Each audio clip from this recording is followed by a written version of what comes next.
Thank you, Jeffrey. A lot of people hope we're going to help out. 53 degrees for the high today in Detroit. Toasty stuff. 55 to the west and Howell. It stayed cool along the Huron shoreline. Port Huron 39, 45 in Windsor. A little bit better. Mount Clemens at 47. But this is the intrusion of the cooler air tonight, at least to get started. And I think some areas there will stay stuck in the cooler air during the day tomorrow. This is a fun look.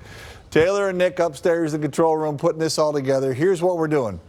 We're on top of the Rensen, kind of looking north-northwest. That's the Hudson building, just barely visible, and the top part of the fog and low cloud layer. Isn't that cool?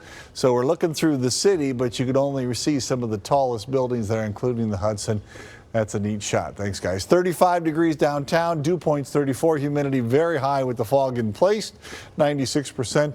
The wind chill right now is 29. There's a little breeze from the northeast as it turns just slightly to the east-southeast.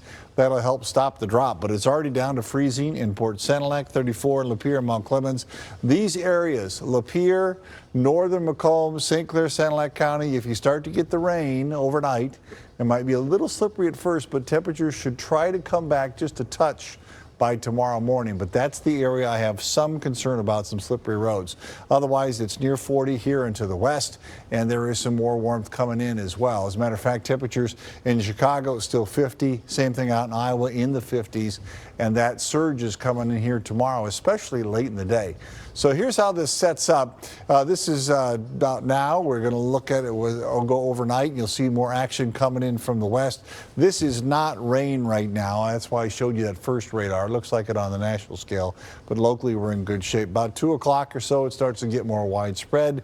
And notice the pace picking up through the rush hour. This is 10 o'clock. There could be some thunder just as the sun's trying to come up and the heaviest rain comes through. By the time we're done with it, a lot of spots 1/4 to 1/2 inch, probably more closer to 1/2 inch than 1/4. It's going to be an interesting start to the day. The thunder doesn't mean anything more than just a little bit heavier pace to the rain. 59 late in the day tomorrow, then 40s, then 30s over the weekend. We could be back to the 20s for highs by Tuesday.